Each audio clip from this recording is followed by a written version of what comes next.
Welcome to this edition of Morgan You Asked For podcast, Wednesday night, 9 o'clock.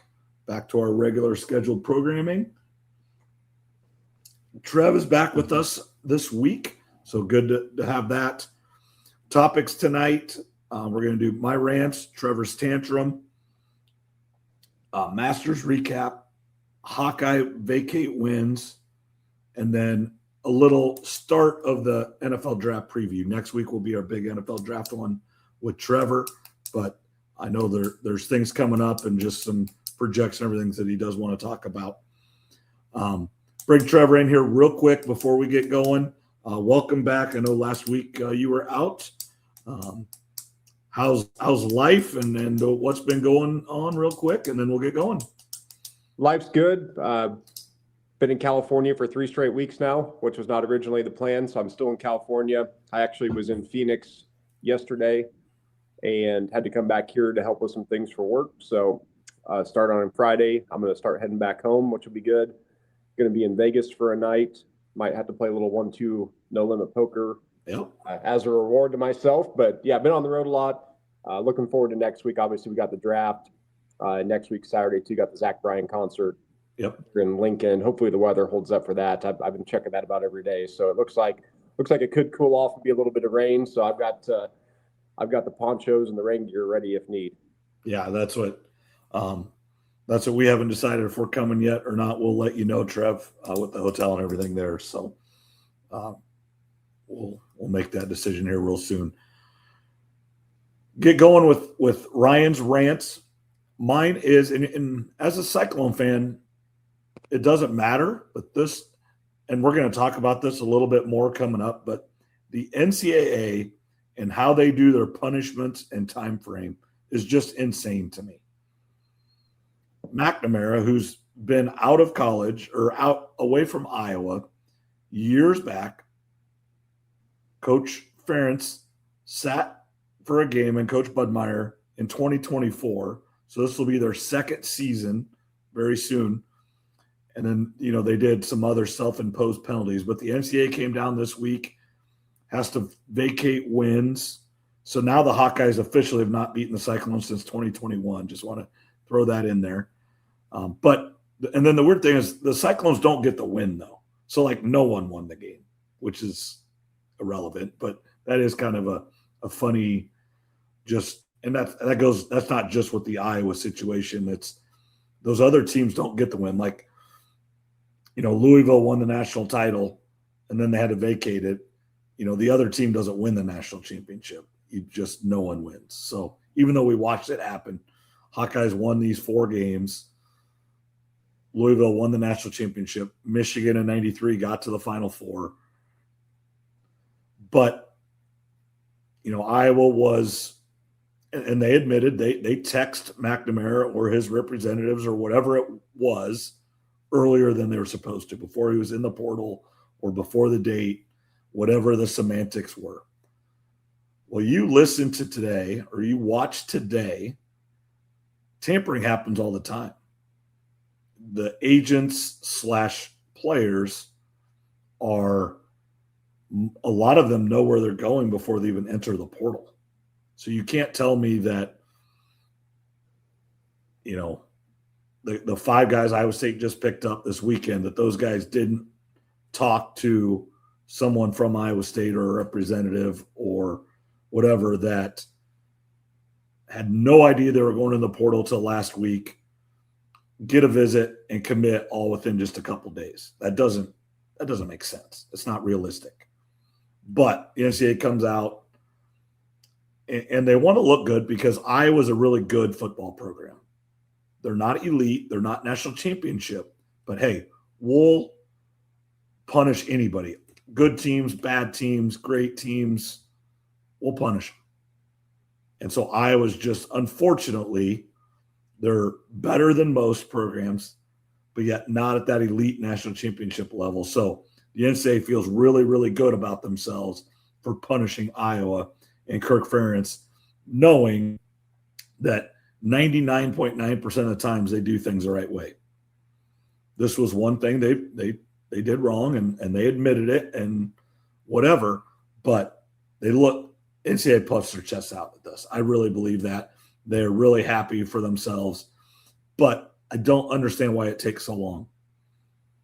And I understand lawyers are involved in appeals and all that, but it's like, you did it or not, punish or not, get in there and do it, figure it out, yes, no, get it done. Because the other thing that happens, and this happens with all sports, the actual punishments aren't for the players that are there, or a lot of times like the coaches. You know, like Lane Kiffin had to pay for Pete Carroll's crimes and Reggie Bush's crimes. Reggie Bush was gone, Pete Carroll was gone. USC got in trouble for paying Reggie Bush and his family, but Reggie Bush and Pete Carroll didn't care because they were gone. You know, Michigan had some penalties for Jim Harbaugh and the winning the national championship. Well, he was gone. You know, Sharon Moore was on the staff, so it makes a little bit more sense. But you know, these teams and programs are paying for the sins of others, and that I don't like that either. I wish they got in a timely fashion and were able to punish, if that's what's needed, the people that actually committed the crimes or received the crimes. But unfortunately, that's not realistic. So that's my rant, just the NCAA and their punishments and time frames. Yeah, no, that's a good one. The NCAA always feels like they're late to the party with most things. And yeah, when I saw the headline come out the other day, I just laughed at it. At first, I thought it was a joke. So I'm like, wait, this has already been taken care of. And then I saw they vacated 4 wins or whatever. And I'm like, it was sort of reminded me the same, not quite apples to apples, but when they took away Reggie's Heisman, it's like, we all watch the games. The games happen. I mean, it's just, luckily for Iowa, I mean, the vacated wins technically in the record books, whatever. But I don't believe there's any further punishment now. Kirk sat out that game or whatever. So I actually didn't really read into it, so I could be mistaken. But to me, when I saw the headlines popping up, I just kind of laughed. I'm like, really? Yeah. And again, I don't know all the but there's some recruiting things they can't do. Coach Ferentz can't go certain places. You know, there's certain things you can't do, and I don't know how all that works anyway. Recruiting is so much different now than it was even 2 or 3 years ago. It's playing time and money. That's what you're offering kids. It's not about sitting in your living room and getting to know mom and dad or grandma. And I'm going to, you know, Iowa's the best college for them. We're the best football program. Yes, that still does matter to some people, but very, very few. It's money and playing time. Yeah, no, that's exactly right. So that was a good one. I mean, the NCAA always feels like they're late. I had a couple people text me, wasn't this already taken care of? I thought it was. I didn't even really pay no attention. So I saw a bunch of articles and headlines, and I honestly didn't even really take the time to read it. It's just yesterday's news kind of to me. So I kind of just laughed it off, and I think probably a lot of fans did too. Not even Iowa fans, just people. It feels like the NCAA is always late or always. I don't know. Very rarely does it feel like the NCAA gets things correct, or if they do, they're 2 years behind on being correct. So, right. I mean, if this would have happened in 2024, okay, it was relatively soon. As soon as they knew about it, they did their investigation. Yes, no, whatever. Make your decision and go. But it's 2026, and yeah, I mean it's. And yes, as a Cyclone fan, you just snicker at a bunch of cheaters or whatever.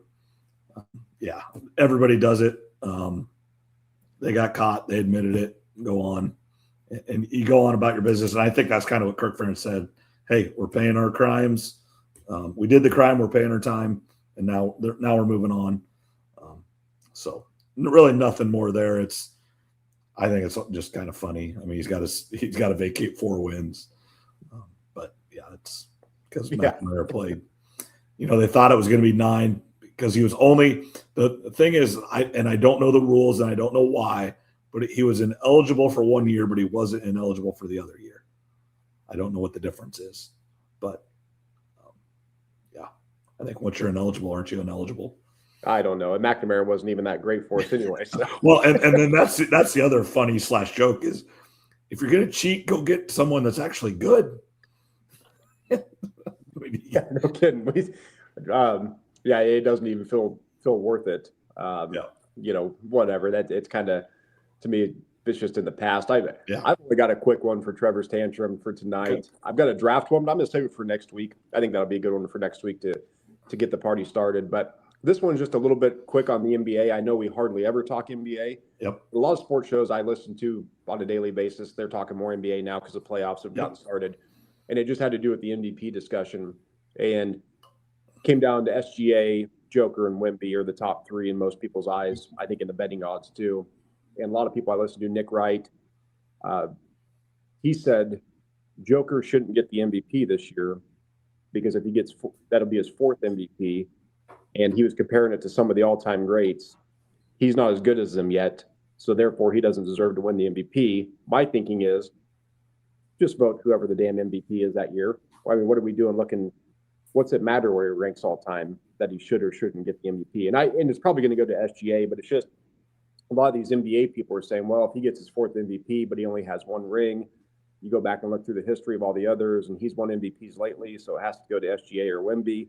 It's just a weird way of deciding who the MVP is in the NBA. Whereas in the NFL, I don't feel like we have that problem. No, and I understand what he's talking about is you can't give it to the same guy every year, but yet on the flip side, if he's the best player and the most valuable player, shouldn't matter if he's got 1 or 20. You know, if he's the best player that year and he's the most valuable to his team, which he is, SGA is very valuable too. But, you know, you think about, and that's kind of the argument with Bennett Sturts at Iowa basketball this year. You take him off Iowa, what are they?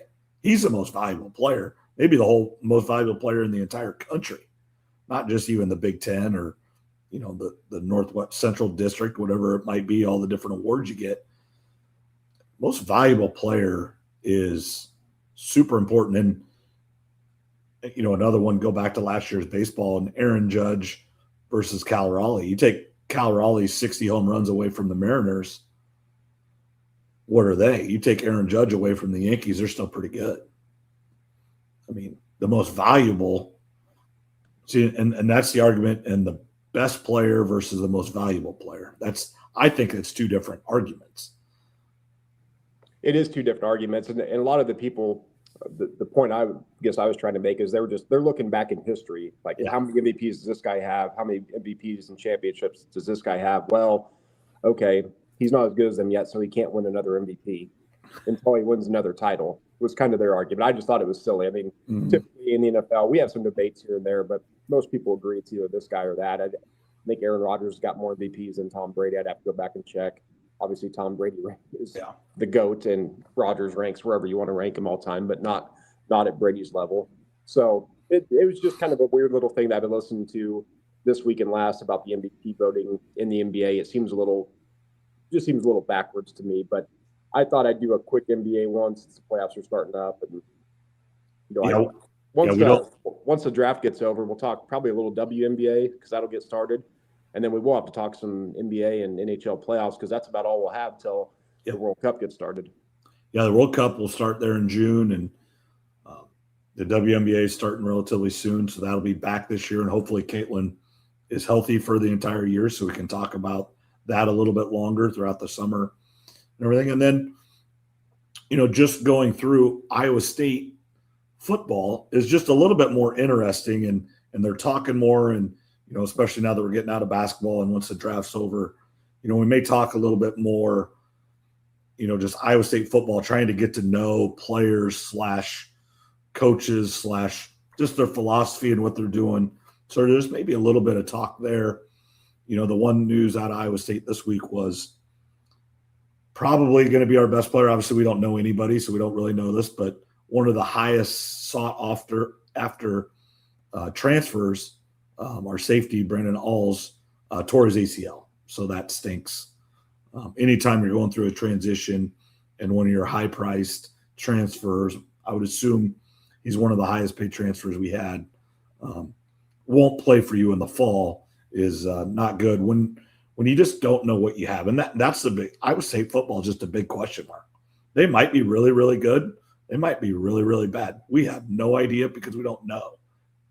And unfortunately, just in today's football environment, in the Big 12, especially just with all the transfers and everything, we don't know how good the Big 12 is going to be. So, Iowa State might not be as good as they were last year, but have more wins, or, they might be way worse, but have the same number of wins because the Big 12 isn't as good as it was last year. You don't have BYU and Texas Tech, and Iowa State didn't play all them, but and then the schedule is weird. Do you miss the top two teams on the schedule or not? I mean, it's just football and then just the Big 12, and then Iowa State is just all one big question mark, in my opinion. So we might try to talk that a little bit more this summer as well. Oh, I'm sure we will. Oh yeah, I don't doubt you. So I'll leave that up to you to get to know the players, because I struggle enough with Iowa. Back when Sash and Stags were there, I knew them all. But in this new world with everybody transferring, it's tough for me to even keep up with a lot of players. But yeah, we'll definitely have all sorts of different stuff to go get us through the summer for sure until that football season actually starts. Yeah, it's unfortunately it's just the sign of the times. And Iowa State women are in that situation. They've only got 2 or 3 players on the roster right now, so next year is complete unknown. And then the one other thing that's kind of weird, and I don't know if you saw this on the internet, is the wrestling situation at Iowa State right now. It came out that Metcalf was taken over, and then Dresser came back and said his contract's through a couple more years, and they're having a big announcement tomorrow. The rumors are that he's resigning, Metcalf's taken over. They're announcing women's wrestling, and he might be like over both of them. And then Metcalf is kind of the pseudo head coach while he's, Dresser's kind of dealing and starting the women's program. I have no idea what's going on. I'm not a big wrestling person, but it's just kind of weird, all the different things that are going on with Iowa State athletics right now. I mean, and we've talked about this, over the last, really since football and Matt Campbell left. There's just some weirdness going on up there. It looks like men's basketball is doing really, really well. Their money situation seems to be fine. Football, I think overall their money situation's okay because everybody left and they just had the entire war chest available. But to keep the top players going forward, like they were going to try to do last year, if everybody came back, would have been difficult. Just hopefully one of these days they come out and be a little bit more transparent and everything that's going on. But I won't hold my breath in that. Well, you're gonna have to go knock down some doors and demand answers. Yeah, I'm not there yet. I don't have those kind of credentials. No. Yeah, I know. We'll see how Iowa State. There's a lot of changes there going on with all the sports. It sounds like, and I don't know. Do you want to talk a little Masters? I know it's been a few days, but I feel like there's some good topics with who won, who was in contention, and also the TV coverage. Yeah, so let's talk the TV coverage first. I don't know what was going on at the end. Nobody knows. I was watching it, and I don't know. I wish they'd almost come out and say,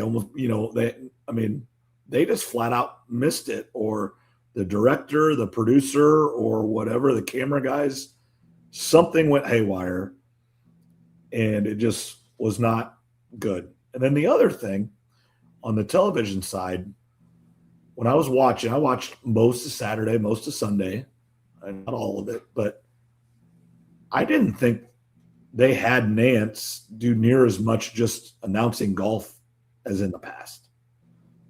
Now, I know he stepped back from his basketball role, but he still does golf most every week that CBS has the coverage.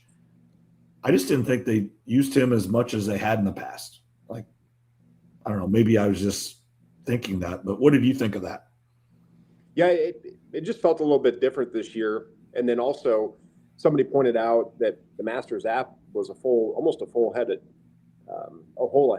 of the TV coverage. Because I noticed that a couple of times I had all the golfers that I had bets on, and in different pools, you can star them in the app, and then they pop up, which is really nice. And I would notice, they were all of a sudden they were 10 under, or they were 6 under, and I'd look at the screen and it hadn't been updated yet. Which obviously we all know there's a delay in live coverage for television, but there was a pretty significant one. So that was just a little bit weird. And then obviously the final hole, the different shots, Rory's final putt. I mean, he was, we all knew he made it, but you couldn't see. And then he kind of stood there for a second. And I mean, crazier things have happened in golf. People have missed short putts. So it was weird.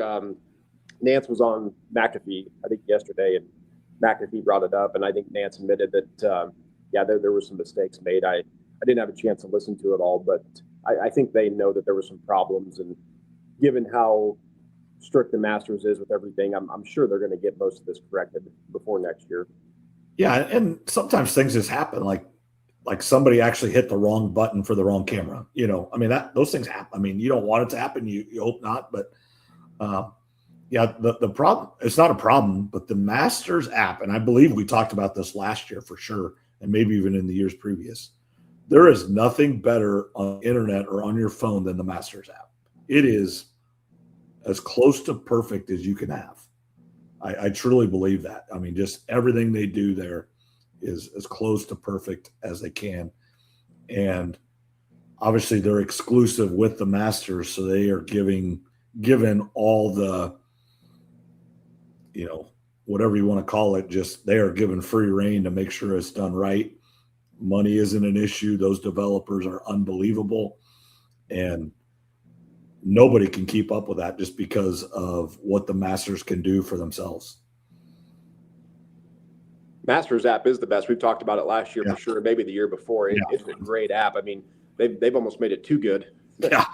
The TV coverage can't even keep up with the app. So, that's a lot of people said, any apps out there for sports or just anything in general should be trying to get as much information they can from this Masters app. And like you said, with the TV coverage, someone may have pressed the wrong button. I mean, that person may never be seen again for all we know. That could be a life or death mistake that person made. Right. As strict as the Masters is. I mean, speaking of that, Sergio's little tantrum that he threw, and I know he got a talking to. Some people said he should be banned for life. I don't think they'll go that far, but if he does it again, or if there's stuff in the future, I mean, there's probably going to be some sort of consequences for the guy. I mean, they take that stuff very seriously. I think I heard that they've got well over 1,000 people each day working just picking up trash. So that way there's no trash seen on TV. And obviously all the sandwich wrappers and everything they're colored green. So if they do fall on the ground, you don't see them. I mean, it's the opposite of a Mickey Mouse operation down there. Right. And I didn't know this, but one of my former baseball coach, obviously friends with him on Facebook, he was there. And he goes, it is unbelievable. He goes, there is 2 people to do every job. He goes, you think it's a one-person job, they have 2 people doing it just so it's done right and quickly. There are lines everywhere, but it is efficient and it gets through as quickly as possible. Obviously, very famously, the prices are very reasonable. The merchandise tent, he wrote, is just anxiety-filled chaos. But he said, you get in line and it is very efficient. Everybody knows what they're doing, and they get through it as fast as they can with that many people. I mean, they're doing, $10 million a day in merchandise. I mean, I don't care what you're doing. You're going to have a line. There's going to be things. And I read a thing. That's where they make their money. That is the Masters making money is all just in the merchandise tent. And I think on Brandon Walker on Barstool said he spent like $1,200. And he goes, I could have spent more. I had to hold back. He goes, it's just unbelievable. And I'd be the same way. It's like, I don't just want to buy everything because you never know when you're getting back, especially for people like us. If you get drawn or, a friend gets a ticket and takes you or whatever, you never know. So it'd be like, I'm just buying it all. Figure it out later. Yeah, you would definitely spend more on merchandise than you would on food and beer because the beer and food is so cheap, as you mentioned. It hardly goes up after so many years. I think they might have had a slight price range, however many years ago, but it's still $2 for a sandwich. What is like $4 for a beer or $5? Yep. Yeah, I think it's $5 a beer and $2.50 for a sandwich or whatever. I mean, they're making zero money on their food, or they are making money, and just goes to show you how much money other people are making on their. When I was at the United Center, 2 weeks ago for the Iowa State game, it was $15 a beer. Yeah, that's right. That's right there. I mean, that any of these professional sports stadiums you go to, baseball, football. I know the Falcons have done a pretty good job of keeping their prices a little bit lower compared to the rest of the NFL, but yeah, these $15 beers, it's outrageous. And, $15.99 or $17.99 for chicken strips and fries that aren't even that good. Yeah. It's annoying. I mean, there's no doubt about it. It sucks. So yeah, the Masters is showing. I mean, I don't know how much money they make on the food or if they just kind of break even. And then, like you said, all the money's made on merchandise. But I agree. If I was ever lucky enough to go, I don't know how much money I'd spend on merchandise, but it would be a lot. Right. Yeah. And let's get, and then, you talk about Sergio getting in trouble. Robert McIntyre is getting in trouble too. And I saw a headline that, they actually are worried that he may not be allowed there next year, like almost like a 1-year ban with his, and flipping off people or whatever he was doing. And you get it, and it's stressful for the players and everything, but the Masters, right, wrong, and different, do hold themselves higher than anything else, and they will act accordingly. Yeah, a ban would suck for any player, obviously, because you only play there once a year if you qualify or if you're lucky enough to go. So that's missing even 1 year would be a big deal for a player like that. Yeah, because it's, if you have one good week, you could be playing horrible golf going in. Obviously, you have to qualify, but you could be playing horrible golf in 1 week.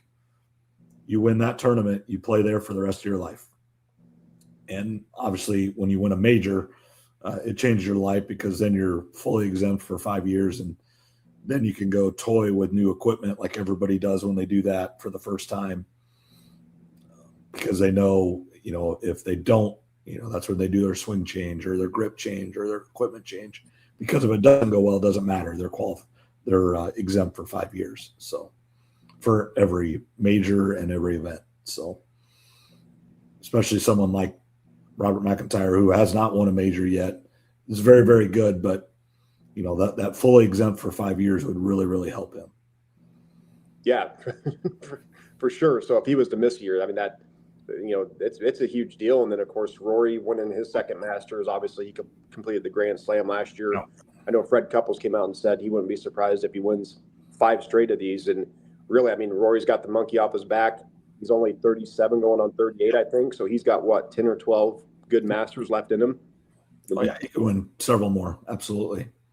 Yeah. So I know I put his over-under in one of our chats at like 9.5 majors. It probably should be like 10.5, but still, it looks like he's on a run right now, and who knows how the rest of this year is going to go. But we have seen golfers. I mean, golf's a tricky game. Even a player like Rory can go through slumps. But I was really interested in how he was going to play this week. I figured he'd have 1 or 2 really good rounds, and then maybe he'd fade in the weekend just because of everything last year, getting that Grand Slam. But he hung in there, and of course, he's a roller coaster at this course. Sunday, I think he got down a couple, and then he comes roaring back and wins by 1. Scheffler had that put on 17 that missed by half an inch. If that goes in, we got to play off again. So, yeah, who knows? I mean, Rory's sitting at 6 majors now. I mean, 10, 11, 12 before it's all said and done. Yeah, I mean, it wouldn't shock me because when he is playing his best golf, there's about 2 people in the world that can beat him, and Scotty Scheffler's one of them. But here's, I mean, and I know you said, did play really good couple rounds and then kind of fade in the weekend. I don't know if fade's the right word, but he didn't play well. But he played so good and got so many breaks on Thursday and Friday and had such a big lead, he was able just to maintain. Scheffler's got to be kicking himself too, because he was the exact opposite. He just maintained Thursday and Friday and then obviously went off on Saturday and then Sunday. And yeah, that's that putt on 17, obviously, is the one everybody's thinking. But Scheffler had several birdie opportunities. He didn't make any putts on Sunday. And then, I truly believe, if Scheffler gets to 12 or 13, he finished at 11. If he gets to 12, I don't know if Rory takes the driver out on 18, just because he knew that he had double bogey. I mean, you put it down there and then you just get up by the green and chip on and you 2-putt and you win, which is exactly what he did. But if you have to get, a bogey or better to win or tie, you may not take the driver out because his driver was everywhere. I mean, he never was in the fairway. No, it didn't seem like he was. And Yeah, in that situation, somebody said, if you're his caddy, what do you tell him? Rory, now this week he wasn't, but he's one of the best drivers of the golf all the time. What do you say? Hey, let's not pull out the driver here on the final hole. How do you tell a player like that when it's typically his best club? So yeah, you don't. Yeah. Yeah, you don't. It is on the player, but I just think in his head, you got to know he had double bogey, and so that just does change it. But yeah, he doesn't make it easy anymore. His first few majors, he did. He won by like 8 shots a couple times, and that's what it looked like it was going to be. 6-shot lead going into Saturday. Go shoot 69 the next 2 days, and you win by 6 again. Somebody was going to go shoot 65, like Scheffler did, and that's okay, but you still win by 3 or 4. But no, he made it super interesting by shooting, I believe, even par throughout the 2 days there. He went 67, 65, and then I think 1 under and 1 over, or opposite. I can't remember what it was for sure. But yeah, Scheffler, and then, Xander. And then I think the other thing to talk about is Rahm and then DeChambeau, both live golfers, which that's a whole nother argument or discussion that you could have is what's happening there. But both playing really good golf coming in. A couple of the favorites, obviously DeChambeau fell apart there on Friday afternoon on 18 to miss the cut. And then Rahm just was never in it. Played well, I think, for a little bit on Sunday there, but two of the big names in golf, and then the other thing with Koepka is playing better. He's starting to play. He's playing on the tour. He was never in contention really, but I think he finished at 3 or 4 under. But you can see that his game's coming back a little bit. He's getting used to playing 4 rounds. He's used to the weekly grind back to the PGA Tour. It's not music and shorts playing golf. And I do think it takes a little bit getting used to that again. And then he'll be, I think, maybe not this year, but starting next year with a full year under his belt, he may be ready to go and contend again. Yeah, Brooks, he played pretty well. Like you said, it's going to take a little bit of time. Patrick Reed's back on tour now. He was doing really good the first 2 days, 2.5 days, whatever it was. He actually did well for me in a pool because I was the only one to pick him in one of the tiers. So that actually worked out pretty well. But yeah, for Rahm and Bryson, as you mentioned, the 3 days compared to 4 and the different atmospheres, you wonder if it's just going to. And Bryson's a whole different story because when he said this course is a par whatever years ago, and then he's had his up and downs. So who knows? Maybe one of these years he'll win it. But Rose was close again. We've got so many good finishes here at the Masters that's a whole nother storyline. But it turned out to be a really good weekend. Yeah, with Rory having that 6-shot lead going into the weekend, there was enough good golfers within range that if 1 or 2 of them went off, you knew they could probably close the gap because it's so tough to have that big of a lead in golf. It's kind of rare, especially in a major. So I really wasn't surprised that he faded a little bit, but still hung on to win his second Masters. Yeah, it's just never easy with him, and that's why he's getting great. He's had the gray hair early too, and I just think back to when he was playing when he was younger, and he's kind of that chubby. And now, obviously he's a physical specimen, and he's obviously a grown man, a married kid. And, and seeing his parents there and knowing what they did for him. And he says it, they moved to Florida when he was like a little kid because they knew, him and Tiger both, when they were little kids were really good at golf, and their parents did everything for them to allow them to be as good as they can. It still comes down to them.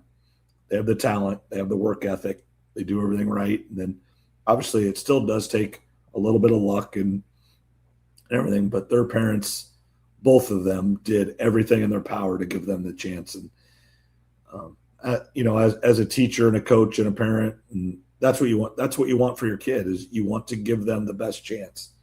And when you see the sacrifices and everything that parents do, and 99% of parents would do the same thing. If they saw that in their kid, you do anything for them. And just like you do for your, nieces and nephews. And I know you don't have kids, but your nieces and nephews, if something was seen that, hey, they got to get to this and do that. And that's what families do. You do it for your family and you make the best of it. Yeah, his parents made the right decision, that's for sure. And I actually just looked. He's only 36 right now. He's going to turn 37 here in a few weeks. So I don't know. He's got 40 to 50 decent major opportunities left. Not just the Masters, but all four, every year. So he's got quite a few opportunities. I kind of forgot how young he was still. I thought he was like 40 or 41, if I had to have guessed, and he's only 36. Yeah, I mean, he's got 20 more majors, and he's still in his early 40s. So I mean, and you just assume once you start winning at the Masters, you seem to always contend. It's just when you play the same course every year you play it, you just get a little bit better. It's why couples can always play one good round of golf, it seems like. Mm-hmm. It's just a health thing for him and an age thing, but he knows how to play that golf course. Bubba Watson doesn't play good golf, but he always plays decent there. Even Zach Johnson, you look at him on tour now, it's not good, but over at the Masters, he plays okay. Now he missed a cut this year, but it's just one of those, once you play it for so long, it's just, it. You know the greens, you know where to put it in the fairway. And if you put yourself in the right positions, and then the other thing that I notice at that course more than others, when they putt it and it is where they want it to be, it goes in the hole. Like there is no wobble to a golf ball. There's no, when the ball is rolling, if they hit it where they want and it misses, is just because they didn't read it. You can see it in their face because they know those greens are immaculate. Yeah, the greens are basically perfect. You're right on that. As long as they hit it where they want to and their speed is relatively close. I mean, you can tell right away with some of the golfers if they're upset. Yeah, Rose, that was a big one for him. And yeah, that's 2 years in a row really where he had a shot. Yeah, 2 years in a row. And the last point I was going to make with Rory, I mean, you talking about Augusta, all these players that play it every year. The course isn't going to change that much. I mean, they can't really lengthen it a ton because the course kind of is the course, right? So he's going to be able to. You mentioned with Freddie Couples, he still could have one or two good rounds every year, even given his age. So Rory could be 50, 51, 52, and he stays in great shape. Who knows? He could win one in his 50s. Well, yeah. I mean, you look at Tiger. I mean, obviously, he's not playing anytime soon in his injuries, but that's what. This is the one tournament each year where people think if he's at the top of his game and he's not injured, he could win here because it's the course. He loves the course. It suits his eye, and he plays it really, really well. Just one more thing, speaking of like Tiger, Rory obviously didn't chip it, but he putted it. But that was way too similar to what Tiger did, and they didn't talk about it at all. That was the other thing that I noticed that I thought was a big miss. When Tiger, chipped it in and the logo sat right there. Rory putted it, and obviously it didn't go in, but it was a very similar spot, and he put it perfect just to tap in. I thought they missed that too, or maybe they were really told not to talk very much about Tiger or not say anything about Tiger, but I thought that was a miss too because very similar guys, two of the top. The top guy at their time, same shot, essentially, and two ways to do it. And that's golf. You don't have to do things the same way everybody else does. Yeah, it was very similar. And I agree with you. I was texting the guys. I was like, he's probably going to putt this just a few inches, what you did. And I was like, he'll probably bogey the last two and we'll get a playoff. Well, he did bogey, obviously 18. So I almost got correct on that prediction. But yeah, it was a similar shot. I mean, he just putted it. They were, it was a little bit different from where they're at exactly. But when I saw where he ended up, I was like, I bet he puts it close. Like, I really didn't have much doubt because everybody knows how that green plays now. There's been so much footage over the years. And, when they have the pin down low, as long as you hit it at the right spot in the green, everything just funnels down. And you see a lot of balls that come close to being a hole-in-one that just roll right on by and the guy taps it in for, number two for birdie. So, Yeah, that was a great putt by Rory there on 16. Yeah, just the nerves and just how he does that. And yeah, and I know I watched the press conference after, and he said, obviously they asked him to like rate his game or whatever, and he's like, well, driving was like B minus. I hit it well at times. He goes, there's certain shots that I needed to hit, and I was in the fairway, but overall not good. But then I think iron play was maybe like B plus. But then he goes, chipping and putting, it was an A plus, and it was like he just never really didn't miss a putt, and his chips were. I mean, he chipped in, on 17 on Thursday or Friday, and I mean he was dynamite around the greens, which is what it takes. All those guys hit the ball well enough. It's all about who makes putts, or you get a chip in, or you make a couple long ones, and that's just golf. Yeah, and I'm looking at the all-time major list. I mean, the guys ahead of him at 7, Arnie, Sam Snead, Bobby Jones, Varden, and Gene Sarazen. And then, of course, you got Tom Watson at 8, Gary Player at 9, Ben Hogan at 9. And then if Rory wins 4 more, he would only be the 4th golfer all time to get double-digit majors. So it's within striking distance. So 4 is who? It's obviously Jack, Tiger. And Walter Hagen. Okay. So I knew it wasn't because I didn't think Player's got 8, right? Ben Hogan, Gary Player are at 9. Oh, at 9. Okay. Tom Watson at 8. Okay. Yeah. That speaking of Tom Watson, you see him do the honorary tee shot Thursday morning there, and I just can't help but think he should have one more. The British, when he was like 55 years old or whatever it was. The Stewart Sink. Yep. And good for Stewart Sink to get his major. I mean, I think golfers that are good, it's always great to see him win a major, but everybody was mad at Stewart Sink. I know it was. Nobody outside his family and friends wanted him to win. Yeah, but yeah, just so he could have got that one more at, I think he was about 55. I mean, he wasn't just 50. I know that he was over that because he was playing mainly on the senior tour at that time. And he still looks good. He's still like when he hit the ball, him and Gary Player both hit it well. Obviously Jack did not, but it does, Jack, you can tell he is 86 years old now. Yeah, he's really starting to look his age, but yeah, Tom Watson, that would have been a fun one if he could have got that. And who knows, 10, 20, 30 years from now, who those golfers are going to be hitting those opening tee shots. It's probably not going to be Sergio, I would assume. No, I mean, it's Tiger, it's Phil. And then, is it, then you add another 10 years, then is it Rory? I mean, those. I think they'll make Rory a member, which Tiger and Phil are not. I actually don't know if. You think Rory will be a member? They'll actually just give him the membership? I know Jack's a member. I think there's only 3 golfers that have ever been given a membership by the Masters. It's a very low number. Yeah. But I could see them giving it to Rory someday because he looks good in green. He doesn't have a lot of drama.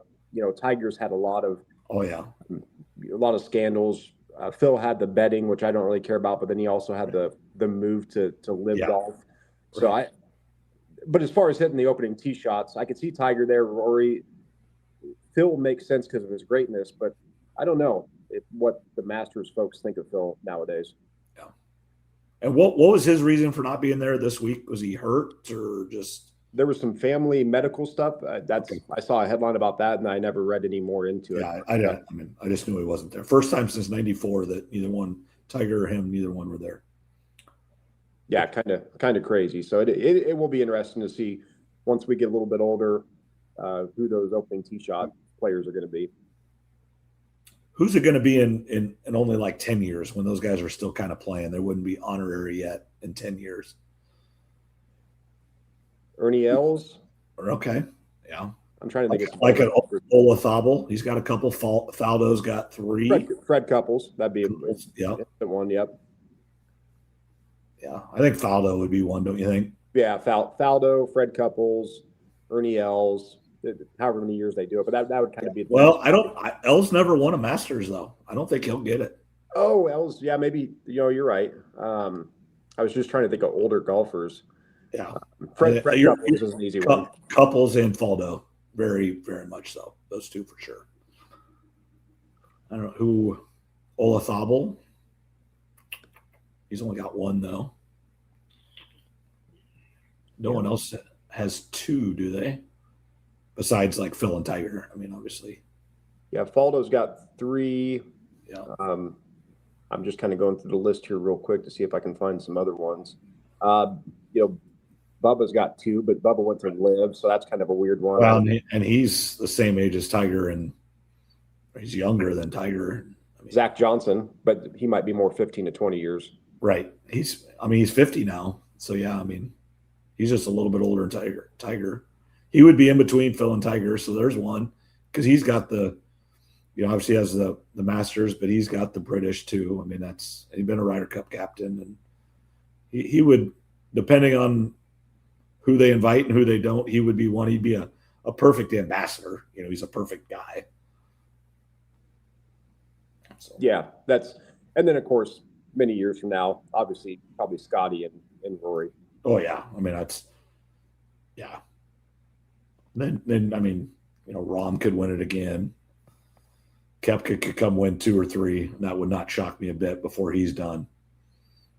If Koepka can get a Masters or 2, he would be there too when he gets there with his other majors. I mean, that's what's crazy is I think he has 5, doesn't he? Yeah, he's got 5, but he doesn't have a Masters and he doesn't have an Open Championship. Yeah, he's got a whole bunch of PGAs and U.S. Opens, but he doesn't have the British and Masters. I think he'll probably get a Masters one. I do too. I mean, I think he's just too good a golfer. He's played well enough there over the years, and like you said, with him coming back on tour starting next year, and I don't know his exact age, but he's probably got another good 8 to 10 Masters left in him or so.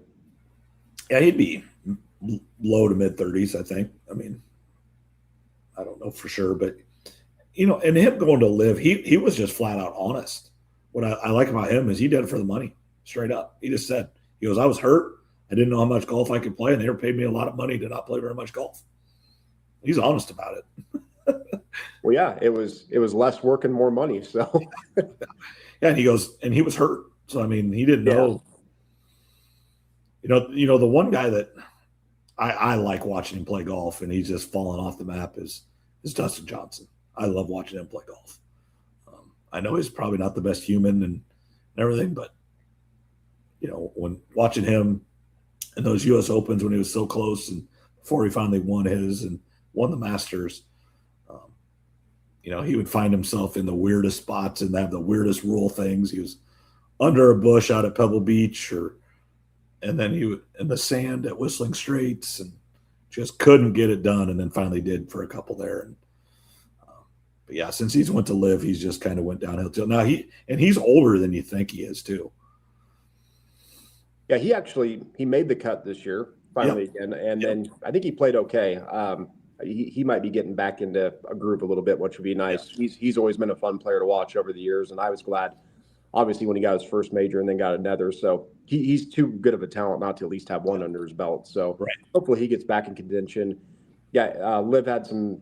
There was a bunch of rumors that Liv was shutting down, and then I saw they posted they're not. Yeah. They said slow news day, huh? So they must be okay, I guess, for the time being. But yeah, I don't know what's going to happen with that. Well, it's just all about if they want to fund it. They have unlimited money, essentially. It's just if they want to fund it or not. I mean, that's, they're not making money. I mean, I assure you with that. They don't have the TV deals. They're paying huge contracts to guys. And, obviously losing Koepka and Reed don't help. And then having Rahm and DeChambeau not play well at the Masters doesn't help. You need your players to play well. So the little bit of TV coverage you do have, they do come watch or people watch them. So it is about if that group still wants to fund it. And if they stop funding it, it ends real quick. But, if it does shut down, I hope the PGA Tour does allow all those guys back. I know they gave them that kind of one-time free pass that Reed and Brooks took. I was surprised that the other guys didn't, but I suppose they just think they'll let him back no matter what. Yeah, it'd be tough not to allow Bryson back and Ron, because Bryson gets so many ratings. You see what he does on his YouTube channel. So yeah, if they want to, let bygones be bygones and all that type of stuff, and the PGA improved from the live, new ideas, a different structure, and yeah, it would be interesting. We'll see what happens with that. Obviously, you've got wars going on and different things, and how much money do they want to? So that's we can get pretty sidetracked with that one. Yeah, there's a lot of geopolitical issues there that have nothing to do with golf that are affecting that. All right, let's kind of last segment here. Let's talk NFL draft with you. It's not this weekend, it's next weekend, correct? Yeah, so it's going to start next week, Thursday night. It's going to be from Pittsburgh. It'll start at 7 p.m. Iowa time. And one good thing that most people will like is the first round is used to be 10 minutes. It's down to 8 minutes now. So 32 picks. Obviously, it should be at least an hour shorter than normal. And so that'll help speed up. And I think most people, I don't mind the 10 minutes or even how it used to be back in the day. I kind of enjoy it. But I think most people are going to be happy that it's 8 minutes instead of 10 now. Yeah. And will Pittsburgh have their quarterback before the draft? Oh, I doubt it. Rodgers isn't going to make a decision. I don't think that wouldn't be like him. Or he'll do it. He'll have to get up in front of the crowd and announce it right there. Yeah, maybe he'll do it the morning of, so he can get all the headlines. But I don't think so. And speaking of this draft, we'll talk about some strengths and weaknesses. Where this draft is really strong, linebackers and safety. Really good year for both of those positions. Where it's weak is quarterback, running back, and tight end. Now, quarterback and running back and tight end, they all have one top elite prospect. Yeah, they've got a stud, but but the depth is not very good. And then where the draft it's solid, really good depth. You're going to get guys in the second and third round is O-line, pass rusher, corner, and then it goes back and forth. I think there's more depth at wide receiver. Some people think it's a really good receiver class, so that's a little bit debate. But top end, quarterback, running back, tight end, really strong with Mendoza, Love, and Sadiq. And then there's a big drop off, but a really strong year for linebackers and safeties. And then no Iowa guys will go in the first round, right? I mean, unless there's a surprise. Well, the Hawkeyes may have some, but no Iowa State guys. No Iowa State, probably Dunker potentially toward the end if somebody falls in love with him at the guard. People go back and forth with him if he's going to be a tackle or guard. He's kind of projected in that 40 to 50 range. So he's flirting with the first round pick. I looked earlier to see if there was odds on him to be a first rounder. He wasn't listed. So I looked the other day. There wasn't hardly any bets on DraftKings for the NFL draft. I just looked before we got on, and they finally posted some. So we'll talk about a few of those. But yeah, I mean, this is probably going to see 3 safeties go in the first round, which is going to be a little bit unique. Caleb Downs out of Ohio State, Dylan Benjamin out of Oregon, and then McNeil Warren out of Toledo. There's a pretty decent chance that 3 go in the first, which like I said, that would be a little unusual. But given the way that this draft is playing out, we may see that. And I looked at a couple bets. I'll for sure have some next week, kind of like I did last year. But 7.5 offensive linemen in the first round. I like the over right now at -190. I think we're going to see 8 offensive linemen, 6 to 7 tackles, and at least 1 to 2 guards. At the moment, I kind of like under 5.5 receivers at -115. And then just looking real quick, Vega Ione, the guard out of Penn State, his draft position is 14.5. I like the under, and for those listening that might not quite understand that, when I say I like the under 14.5, means he has to be selected in the first 14 picks.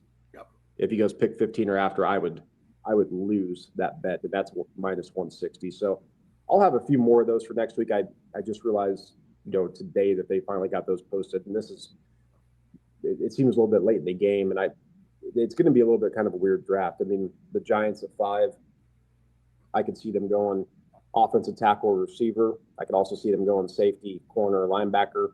They have about 4 or 5 really specific needs. I think the Giants at 5 are kind of a key team in all of this because they could go a lot of different directions. Yeah. Um, I don't think we've talked about this, but Kirk Cousins going to Las Vegas. I think that is a great move for Las Vegas.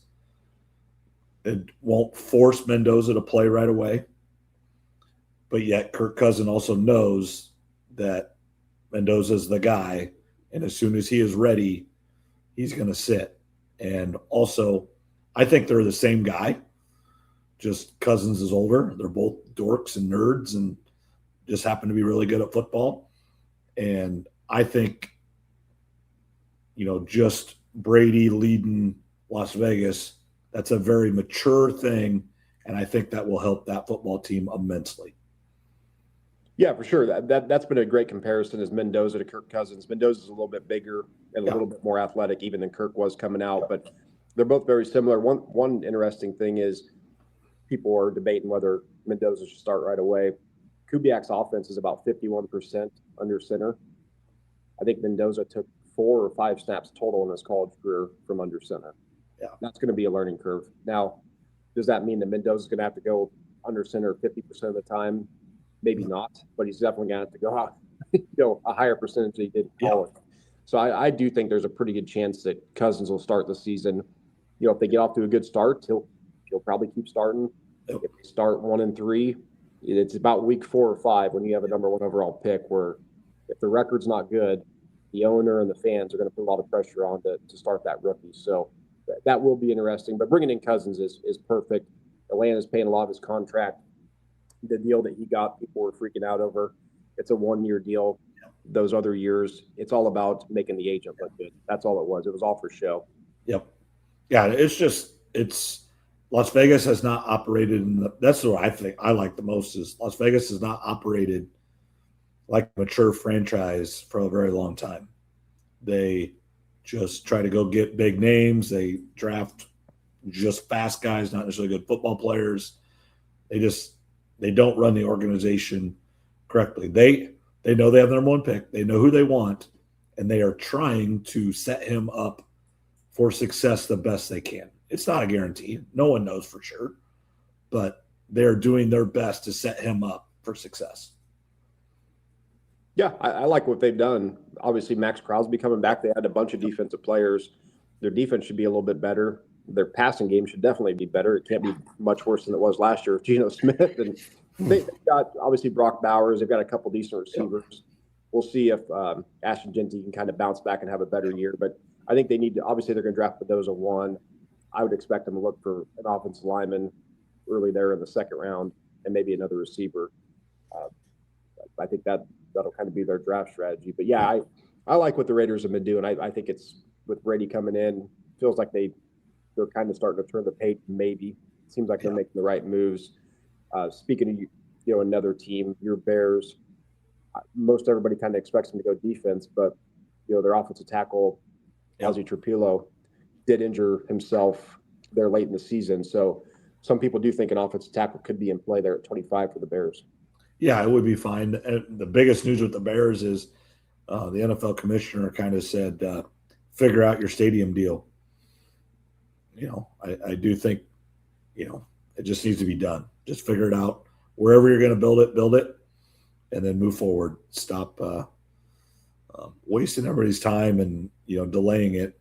Just if you're going to Indiana, go to Indiana. If you're going out to Arlington Heights, go to Arlington Heights. Just make the decision. Yeah, I wish they could stay where they're at. That's a perfect location. I know it's just not realistic. They want control of it. They want to host a Super Bowl. They want to host a Final Four. You got to go build the Dome Stadium, and you want to put all the stuff around it. That's where all these owners are making money now. It's not actually about the football team. It's the Ricketts are making all kinds of money in Chicago now, and it has nothing to do with the baseball. It's everything around Wrigley Field. Yeah, these NFL owners, these checks that they're getting every year are night and day difference from what they were getting in the 80s, 90s, and even the early 2000s.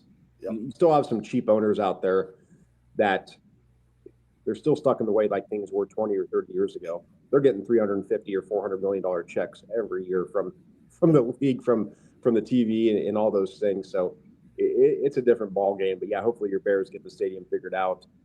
Arlington Heights. I would prefer that over going to Indiana, which really isn't that far away. But that's what, Arlington, which is now I wouldn't have known this, but I listened to a guy out of Chicago, Dave Kaplan, and it's actually from where Soldier Field is. It's actually closer to Indiana site than it is Arlington Heights. How about that?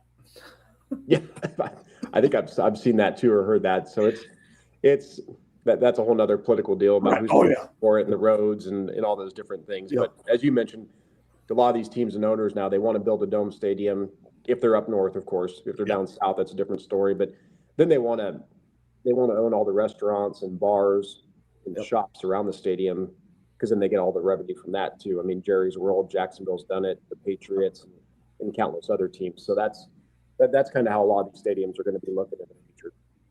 Yep. All right, Trev, anything else? I mean, we went about an hour, perfect timing. No, I think that's good enough for tonight. Yep. Like I said, we'll dig a little bit more into the NFL draft next week, and then of course the week after we will do a draft recap, talk about some of the crazy picks. We're not going to have a Shedeur Sanders incident again. that was kind of an all-timer right there with him dropping the 5th round. But I'll kind of have my favorite drafts afterwards, some that I kind of question. But again, with the draft, we don't know, at least for a good full season, if not 2 or 3, how these players are going to turn out. Yep. Awesome. I 100% agree. The draft's always a fun time. It's always interesting looking back 5 years later or 20 years later and who actually were the best picks and everything. But you do a great job of that, and we definitely appreciate that. And we'll talk more the next couple of weeks. Kind of that will be the focus. Will be the NFL draft and a little bit of other relevant topics sprinkled in. Yep. Nope. That sounds good. Masters draft, a little bit of other stuff that we did tonight. So I'll be back next week for sure, and we'll talk to you then. All right. Talk to you later, Trev. Have a good one.